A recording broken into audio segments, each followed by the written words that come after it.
Assalamualaikum warahmatullahi wabarakatuh. Mohon izin Ibu Tantina dan Ibu Yuli, saya perwakilan dari kelompok 5 akan menjelaskan tentang equity atau chapter 15. Saya akan memperkenalkan diri dan teman-teman saya. Saya sendiri adalah Lutfi Hidayah dengan NPM 240 130 10 374 dan 7 teman saya. Saya akan menjelaskan tentang bentuk perusahaan corporate atau corporate firm. Bentuk perusahaan tersebut dibagi menjadi tiga, yaitu ada kepemilikan perorangan, persekutuan, dan korporasi. Kepemilikan perorangan adalah bentuk bisnis paling sederhana yang dimiliki dan dioperasikan oleh suatu orang yang dapat dipisahkan hukum antara pemilik dan bisnis. Jadi ketika bisnis bisnis ini bermasalah, maka orang tersebut akan ikut terjerat atau ikut terbawa namanya pada bisnis itu. Jadi ketika ada suatu langkah hukum, pihak lawan akan bisa menjerat pemilik bisnis tersebut. Yang kedua adalah persekutuan atau partnerisasi. Bisnis ini yang dimiliki oleh dua orang atau lebih. Para mitra berbagi keuntungan, kerugian, dan tanggung jawab. Ada dua jenis utama persekutuan itu atau partnership itu. Yang pertama, persekutuan umum atau general partnership. Semua mitra memiliki liabilitas tidak terbatas, artinya memiliki secara pribadi bertanggung jawab atas hutang bisnis. Yang kedua, persekutuan terbatas atau limited partnership. Ada mitra umum atau general partners yang memiliki liabilitas tidak terbatas dan mitra terbatas limited partners yang liabilitasnya terdapat pada jumlah investasi mereka. Ada yang terakhir adalah korporasi atau corporation, entitas hukum yang terpisah dari pemiliknya. Kepemilikan diwakili oleh saham karena korporasi adalah entitas yang terpisah. Pemegang sahamnya atau pemilik memiliki liabilitas terbatas, ini berarti mereka tidak bertanggung jawab secara pribadi atas utang bisnis. Jadi korporasi biasanya sudah menjual saham-saham atau yang disebut TBK atau terbuka. Dan saya akan menjelaskan tentang karakteristik khusus dari bentuk korporasi yang mempengaruhi akuntansi, yaitu satu, pengaruh hukum perusahaan. Pendirian korporasi membutuhkan pengajuan akta pendirian kepada instansi pemerintahan yang berwenang, yang kemudian mengeluarkan piagam perusahaan yang mengakui perusahaan sebagai entitas hukum. Yang kedua adalah penggunaan sistem saham, yaitu ekuitas dalam korporasi terdiri dari sejumlah besar unit atau saham. Dalam satu kelas saham, setiap saham persis dengan yang lain. Jumlah saham dimiliki menentukan kepemilikan seorang. Pengembangan berbagai kepentingan pemilikan. Satu kelas saham harus mewakili kepentingan pemilik dasar yang disebutkan saham biasa atau ordinary shares. Perusahaan dapat menerbitkan kelas saham lain yang disebut saham preferred atau preference shares yang memiliki hak atau preferensi yang berbeda. Yaitu ada komponen ekuitas atau komponen of equity. Ekuitas adalah kepentingan residual dalam aset perusahaan setelah dikurangi semua liabilitas. Ini juga dikenal sebagai ekuitas pemegang saham, shareholders equity, atau modal perusahaan korporat kapital. Ekuitas sering diklarifikasikan ke dalam kategori berikut pada laporan posisi keuangan, yaitu satu, ada modal saham atau share capital, yaitu nilai par dari saham yang diterbitkan. Ada juga agio saham atau share premium. Kelebihan jumlah yang dibayarkan oleh pemegang saham di atas nilai par atau nilai yang ditentukan atau state value dari saham. Ada juga laba ditahan. Laba ditahan. Retained earnings Modal yang diperoleh dari operasional yang menguntungkan tetap diinvestasikan dalam perusahaan. Ada juga akumulasi komprehensif lain. Ada juga treasury shares atau saham perusahaan sendiri yang telah dibeli kembali. Ini dilaporkan sebagai pengurangan ekuitas non pengendali. Nah, selanjutnya itu adalah issuance of share. Nah, apa sih sebenarnya issuance of share nih? Jadi, issuance of share ini adalah jumlah maksimum saham yang boleh diterbitkan oleh sebuah perusahaan berdasarkan peraturan yang telah ditetapkan oleh pemerintah. Perusahaan tuh hanya bisa menerbitkan saham hingga batas tersebut yang telah ditetapkan, kecuali ada perubahan yang disahkan pemegang saham dan regulator.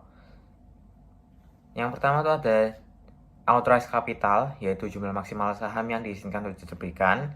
Yang kedua adalah issue capital, yaitu jumlah saham yang benar-benar sudah diterbitkan oleh perusahaan. Dan yang terakhir adalah paid up capital, yaitu jumlah saham yang sudah dibayar penuh oleh pemegang saham. Selanjutnya adalah capital struktur dari saham itu sendiri. Yang pertama itu adalah equity, yaitu modal saham atau ekuitas. Bisa diperoleh dari penerbitan saham, bisa berupa ordinary shares atau saham biasa, atau preference share yaitu saham preferen. Tidak ada kewajiban bunga, tetapi pemegang saham berhak atas dividen jika ada. Yang kedua adalah dari debit atau utang, pinjaman bank, obligasi, atau instrumen hutang yang lain. Lalu harus dibayar bunga plus pokok meskipun perusahaan mengalami kerugian. Jadi dia adalah beban yang harus dibayar. Selanjutnya adalah retain earning, yaitu laba yang ditahan. Bagian laba yang tidak dibagikan sebagai dividen sehingga disimpan untuk membiayai kegiatan ataupun operasional perusahaan.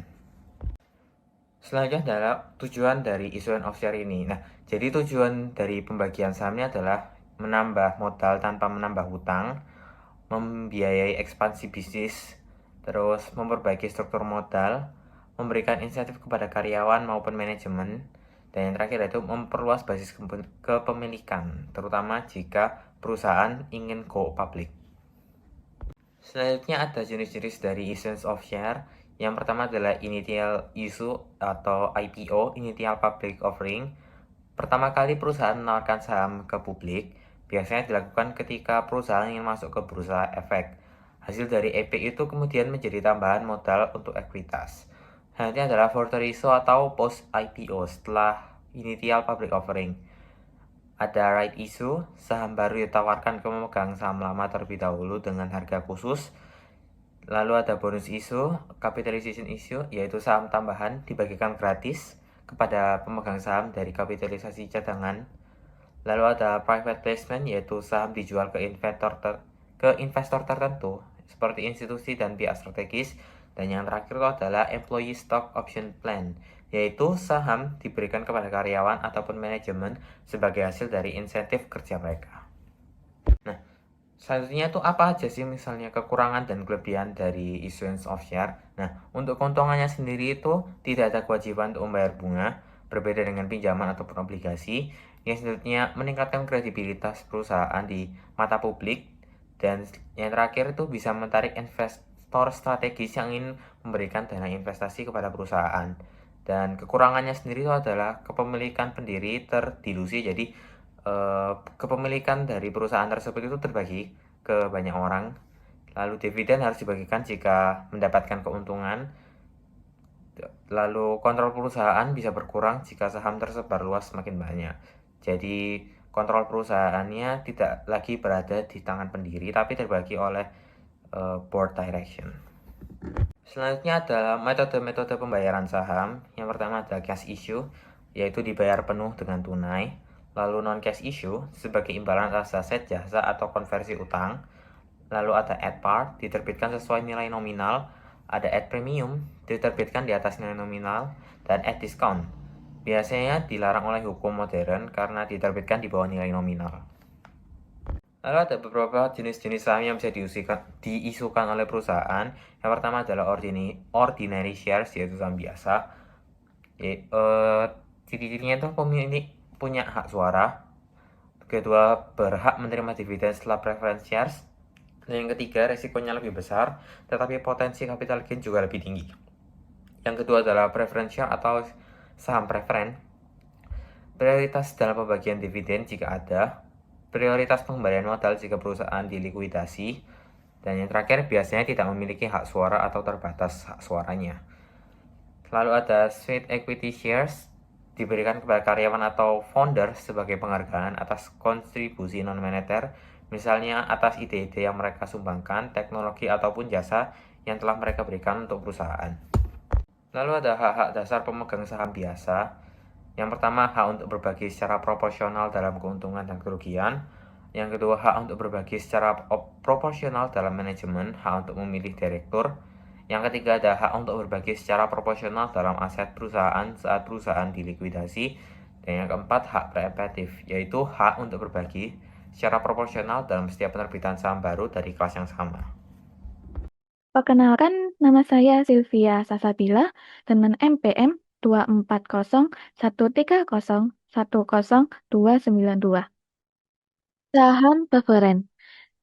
Pada bagian ini, seperti yang telah dijelaskan sebelumnya, bahwa saham preferen adalah kelas khusus dari saham yang memiliki preferensi atau fitur tertentu yang tidak dimiliki oleh saham biasa. Sehingga fitur-fitur adalah yang paling sering dikaitkan dengan penerbitan saham preferen, yaitu yang pertama ada keistimewaan dalam pembagian dividen. Kedua, ada keistimewaan dalam pembagian aset saat terjadi liudasi. Yang ketiga, ada dapat dikonversi menjadi saham biasa.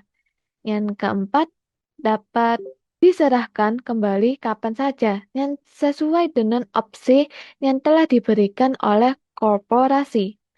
Dan yang terakhir yaitu tidak memiliki hak suara. Nah, maka fitur-fitur yang dapat membedakan saham preferen dari saham biasa mungkin bersifat lebih membatasi dan negatif. Misalnya, saham preferen mungkin tidak memiliki hak suara, tidak kumulatif, dan tidak berpartisipasi.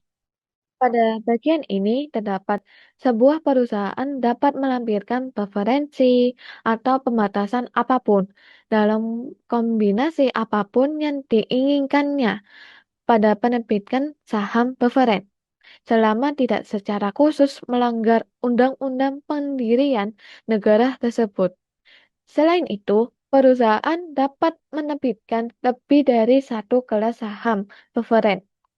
Sehingga fitur paling umum yang terkait dengan saham preferen yaitu yang pertama ada saham preferen kumulatif. Nah, saham preferen kumulatif yang mengharuskan bahwa jika sebuah perusahaan gagal membayar dividen dalam tahun tertentu, di mana perusahaan tersebut harus menggantinya di tahun berikutnya sebelum membayar dividen kepada pemegang saham biasa. Jika Dewan Direksi gagal untuk mengumumkan dividen pada tanggal normal untuk tindakan dividen, maka dividen tersebut dikatakan telah lewat atau terlambat. Maka setiap dividen yang melewati saham preferen kumulatif merupakan dividen yang telah terutang karena tidak ada kewajiban yang ada sampai Dewan Direksi mengumumkan dividen. Sebuah perusahaan tidak mencatat dividen yang telah terutang sebagai kewajiban, tetapi mengungkapkannya dalam catatan atas laporan keuangan atau CALK. Kedua, ada pemegang saham preferen yang berpartisipasi. Nah, pemegang saham preferen yang berpartisipasi berbagi secara proporsional dengan pemegang saham biasa dalam distribusi keuntungan di luar tingkat yang telah ditetapkan.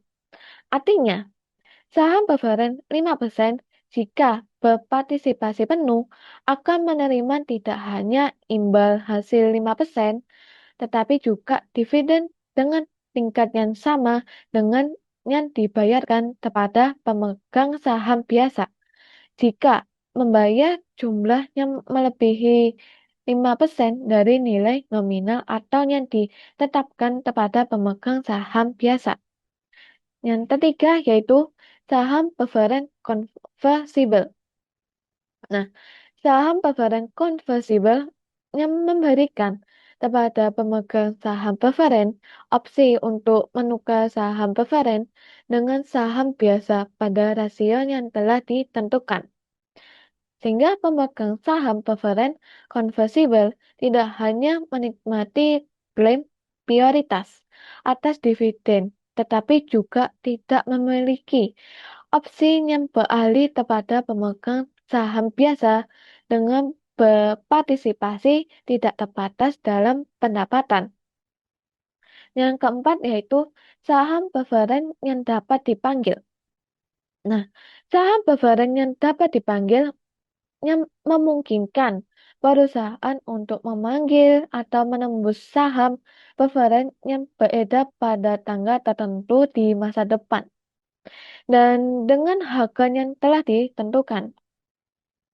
Banyak penerbitan preferred dapat dipanggil, di mana perusahaan biasanya menetapkan harga panggilan atau penembusan sedikit di atas harga penerbitan asli. Dan umumnya menyatakan dalam istilah yang terkait dengan nilai nominal, sehingga fitur dapat dipanggil memungkinkan perusahaan untuk menggunakan modal yang diperoleh melalui penerbitan saham tersebut sampai kebutuhan telah berlalu atau tidak lagi menguntungkan. Dan yang kelima yaitu belakangan ini semakin banyak penerbitan saham preferred yang memiliki fitur yang membuat sekuritas tersebut lebih mirip dengan utang atau kewajiban hukum untuk membayar daripada instrumen ekuitas. Misalnya, saham preferred yang dapat ditembus memiliki periode tembus wajib atau fitur penembusan yang tidak dapat dikendalikan oleh penerbit.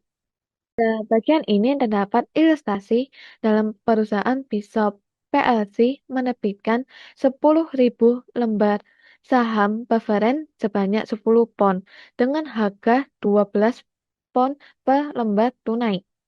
Maka jurnal Bishop mencatat menerbitkan saham ini yaitu cash sebesar 120.000.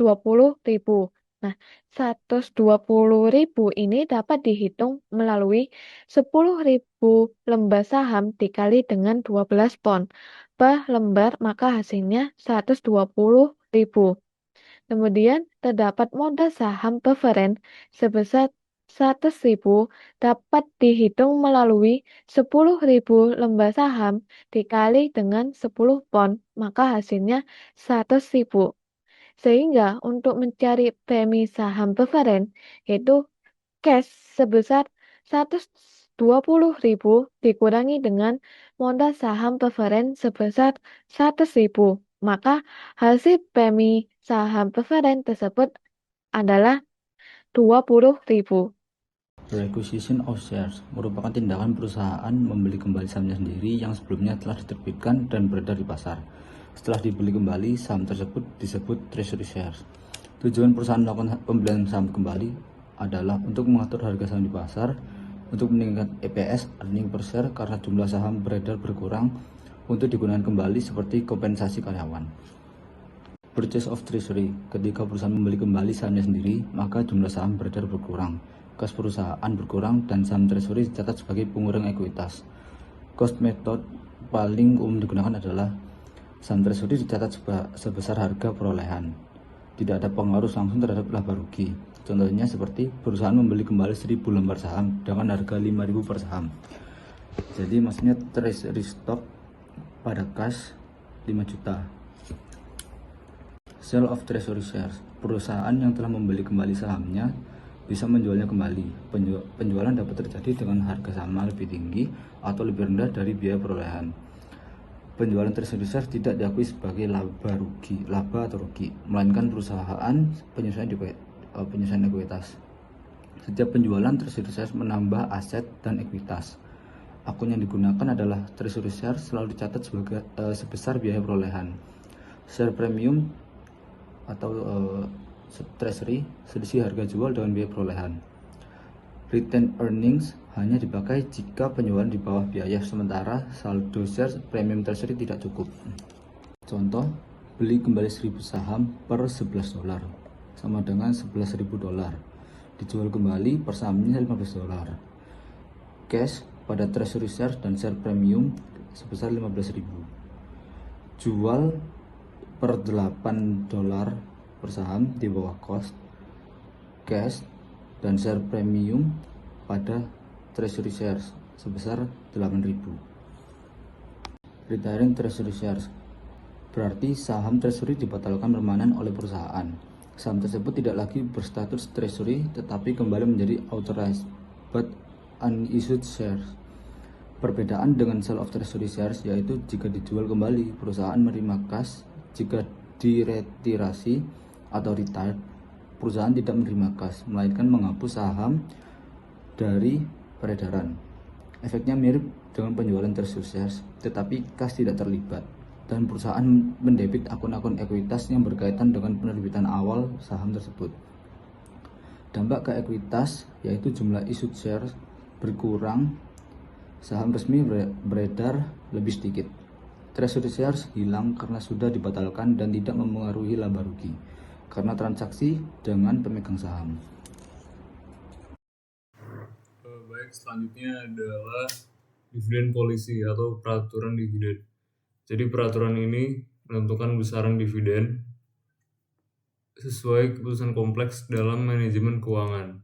Perusahaan yang telah membagikan dividen cenderung sangat enggan menguranginya karena khawatir akan dipersepsikan negatif oleh pasar yang dapat menurunkan kepercayaan investor dan harga saham. Oleh karena itu, perusahaan berusaha keras mempertahankan konsistensi pembayaran dividen dengan tetap mempertimbangkan profil stakeholder atau pemegang saham, seperti contohnya yaitu investor, entah itu di institusi atau retail, dan status pajak sebagai faktor penentu kebijakan. Hanya sedikit perusahaan yang membagikan dividen setara dengan laba ditahan yang tersedia secara hukum. Alasannya ada beberapa, salah satunya yaitu mematuhi perjanjian dengan kreditur untuk menahan sebagian laba sebagai perlindungan aset. Lalu, memenuhi persyaratan hukum yang membatasi pembagian dividen setara dengan harga saham treasury yang dibeli. Lalu mendanai pertumbuhan atau ekspansi bisnis secara internal, atau disebut juga plowing back profits. Selanjutnya yaitu meratakan pembayaran dividen dengan menahan laba di tahun baik untuk cadangan di tahun buruk. Lalu membentuk penyangga terhadap kerugian atau kesalahan penghitungan laba. Jadi secara hukum dividen itu harus mematuhi batasan distribusi modal untuk melindungi kreditur. Baik, selanjutnya adalah kondisi finansial dan distribusi dividen. Jadi manajemen harus mempertimbangkan lebih dari sekedar legalitas dividen, karena kondisi ekonomi dan likuiditas merupakan faktor kritis. Meskipun perusahaan mungkin memiliki laba ditahan yang cukup secara hukum, tetapi pembayaran dividen tunai itu tetap memerlukan ketersediaan aset likuid. Sebagai contoh, jika seluruh aset berupa pasiva seperti pabrik, perusahaan harus menjual aset atau meminjam untuk membayar dividen, dan itu merupakan keputusan yang berisiko. Nah, lalu di bawahnya itu terdapat laporan posisi keuangan untuk contohnya. Baik, selanjutnya itu kita menggunakan pertimbangan likuiditas dan kebutuhan kas. Karena bahkan dengan kas yang tercatat di neraca, perusahaan harus memastikan bahwa kas tersebut tidak dialokasikan untuk kebutuhan mendesak lainnya. Contohnya yaitu membayar liabilitas jangka pendek yang jatuh tempo, membiayai pengeluaran operasional seperti gaji, masuk dan lain-lain, dan mempertahankan modal kerja yang memadai. Oleh karena itu, dividen hanya boleh dibayarkan jika kondisi keuangan saat ini dan masa depan benar-benar memungkinkan, tanpa mengorbankan stabilitas operasional ataupun kemampuan memenuhi kewajiban, karena konsekuensinya lumayan fatal. Kemudian di sini saya akan membahas mengenai types of dividends atau jenis-jenis dividen. Nah, perusahaan biasanya membayar dividen berdasarkan laba ditahan atau cadangan lain seperti agio saham. Nah, jenis dividennya ada 4, yaitu dividen kas, yang kedua dividen properti, yang ketiga ada dividen likuidasi, dan keempat ada dividen saham. Semua dividen kecuali dividen saham mengurangi total ekuitas perusahaan. Nah, yang pertama yaitu dividen kas. Nah, Dewan Direksi memutuskan dividen kas. Setelah diumumkan, perusahaan mencatat utang dividen hingga dibayarkan. Karena biasanya dibayar segera dividen, kas dicatat sebagai kewajiban lancar. Nah, untuk contoh jurnalnya, tanggal pengumuman 10 Juni dicatat dalam debit ada laba ditahan sebesar 900.000 karena dividen kas diumumkan. Kemudian pada kredit utang dividen sama dengan 900.000. Untuk tanggal pencatatan 24 Juni tidak ada entry, kemudian atau tidak ada pemasukan.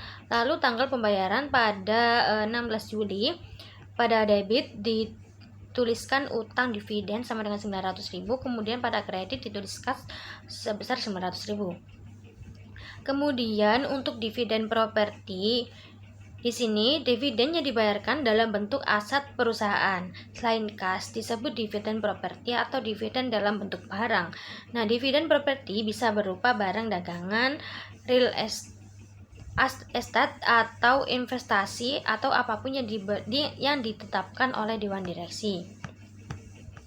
Kemudian untuk contoh jurnal dividen properti ini, tanggal pengumuman pada 28 Desember 2021 ini pada debit dituliskan investasi sekuritas sebesar 750.000 dan laba ditahan atau dividen properti yang diumumkan sebesar 2 juta. Kemudian untuk bagian kreditnya ditulis laba rugi belum direalisasi sebesar 750.000 dan utang dividen properti sama dengan 2 juta. Kemudian untuk tanggal distribusi pada 30 Januari 2022 dituliskan pada debit utang dividen properti sebesar 2 juta, lalu kredit investasi sekuritas sebesar 2 juta. Kemudian untuk dividen likuidasi. Nah, beberapa perusahaan menggunakan dana yang disetor pemegang saham sebagai dasar pembayaran dividen. Nah, tanpa pengungkapan yang tepat, pemegang saham mungkin keliru percaya bahwa perusahaan memperoleh laba. Untuk menghindari penipuan disengaja atau tidak, harus ada pernyataan yang jelas tentang sumber setiap dividen yang disertakan pada cek dividen. Nah, dividen tidak berasal dari laba ditahan, kadang disebut dividen likuidasi, yang berarti pengembalian investasi pemegang saham, bukan laba. Dengan kata lain, setiap dividen yang tidak berasal dari laba akan mengurangi setoran modal pemegang saham, sehingga secara substansi adalah dividen likuidasi. Nah, perusahaan di sektor pertambangan sering membayar dividen melebihi total laba ditahan, di mana kelebihannya dianggap sebagai pengembalian modal pemegang saham. Untuk contoh jurnal dividen likuidasi ini, seperti Chesney Mines membagikan dividen sebesar 1.200.000 dolar kepada pemegang saham biasa. Dari jumlah itu 900.000-nya dianggap laba, sisanya 300.000 dianggap pengembalian modal. Nah, untuk jurnalnya tanggal pengumuman pada debit ditulis laba ditahan sebesar 900.000 dan agio saham sebesar 300.000. Kemudian untuk kredit dituliskan utang dividen sebesar 1.200.000. Nah, untuk tanggal pembayarannya pada debit ditulis utang dividen sebesar 1.200.000, kemudian pada kredit ditulis kas sebesar 1.200.000 juga. Untuk dividen sahamnya akan dijelaskan oleh rekan saya selanjutnya. Share dividen saham. Dividen saham adalah pembagian dividen kepada pemegang saham dalam bentuk saham tambahan, bukan uang tunai. Tindakan ini tidak mempengaruhi total aset atau liabilitas perusahaan, tapi mengubah komposisi akun ekuitas jurnal akuntansi. Saat dividen saham diumumkan, akun laba ditahan di debit dan akun dividen saham yang akan didistribusikan di kredit masing-masing sebesar nilai dividen yang diumumkan. Share split atau pemecahan saham. Pemecahan saham atau share split adalah tindakan perusahaan untuk meningkatkan jumlah saham yang beredar dengan memecah saham yang ada menjadi beberapa saham. Tujuannya adalah untuk mengurangi harga per lembar saham agar lebih terjangkau bagi investor dan meningkatkan likuiditas jurnal akuntansi. Aksi share split tidak memerlukan entry jurnal akuntansi. Hal ini karena share split tidak mengubah total nilai akun ekuitas perusahaan seperti modal saham atau laba ditahan. Perubahan yang terjadi pada nilai nominal per saham adalah jumlah total saham yang beredar. Assalamualaikum warahmatullahi wabarakatuh. Perkenalkan, nama saya Nel Artika Setia Putri dengan nomor NPM terakhir 122. Di sini saya akan menjelaskan tentang penyajian dan analisis ekuitas. Yang pertama adalah presentasi ekuitas. Presentasi ekuitas itu terdiri dari yang pertama ada laporan posisi keuangan. Posisi keuangan FROS SPH yang mencakup item ekuitas yang telah kita bahas dalam FROS harus mengungkapkan hak dan privilege yang terkait dengan berbagai sekuirat yang beredar. Sebagai contoh, perusahaan harus mengungkapkan semua hal berikut: preferensi, dividen, dan likuiditas, hak partisipasi, harga dan tanggal pemanggilan, harga konversi atau pelaksanaan dan tanggal terkait, persyaratan dana penyusutan, hak suara yang tidak biasa, dan ketentuan penting dari kontrak untuk menertibkan saham tambahan. Preferensi likuiditas harus lengkap dalam bagian ekuitas dari penyataan posisi keuangan, bukan dalam catatan atas laporan keuangan, untuk menekan kemungkinan dampak dari pembatasan ini terhadap arus kas di masa depan. Sekian dari saya, akan menjelaskan tentang pengungkapan pembatasan laba ditahan. Banyak perusahaan membatasi laba ditahan atau dividen tanpa entry jurnal formal. Pembatasan tersebut sebaiknya diungkapkan melalui catatan notasi dalam tanda kurung terkadang digunakan, tetapi pembatasan yang diperlakukan oleh perjanjian obligasi dan perjanjian pinjaman umumnya memerlukan penjelasan yang lebih rinci. Catatan menyediakan media untuk penjelasan yang lebih lengkap dan membebaskan laporan keuangan dari notasi yang disingkat. Pengungkapan catatan harus mengungkapkan sumber pembatasan, pengisian terkait, dan jumlah laba yang ditahan, tunduk pada pembatasan atau jumlah yang tidak dibatasi. Yang ketiga ada penyajian laporan perubahan ekuitas. Perusahaan juga diwajibkan untuk menyajikan laporan perubahan ekuitas. Laporan perubahan ekuitas mencakup hal-hal berikut ini. Yang pertama ada total laba komprehensif. Untuk teori tersebut yang menunjukkan secara terpisah jumlah total yang dapat diatribusikan kepada pemilik induk dan kepentingan pengendalian.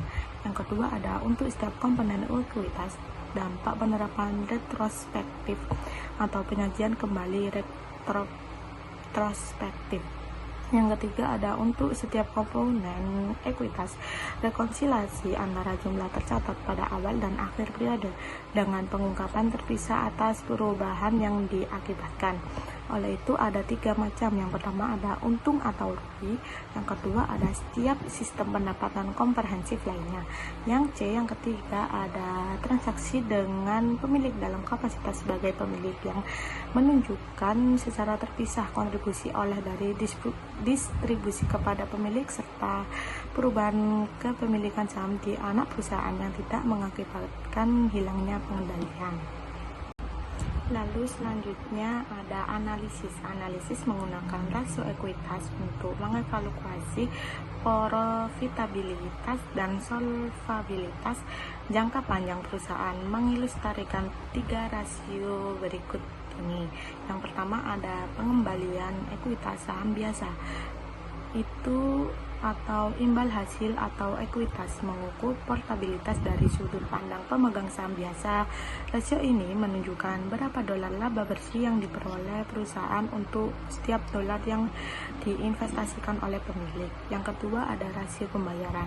Lain yang menarik bagi investor yaitu rasio pembayaran dividen adalah rasio dividen tunai terhadap laba bersih. Jika saham beredar, rasio ini sama dengan dividen tunai yang dibayarkan kepada pemegang saham biasa dibagi dengan laba bersih yang tersedia bagi pemegang saham biasa. Yang ketiga, yang terakhir ada nilai buku per saham, adalah jumlah yang akan diterima setiap saham jika perusahaan dilikuidasi berdasarkan jumlah yang dilaporkan dalam laporan posisi keuangan. Namun, angka tersebut kehilangan relevansinya jika penilaian dalam laporan posisi keuangan gagal mendekati nilai wajar aset. Sekian dari kelompok kami. Apabila ada salah kata, mohon dimaafkan. Terima kasih. Sekian dari kelompok kami. Apabila ada salah kata, mohon dimaafkan. Terima kasih.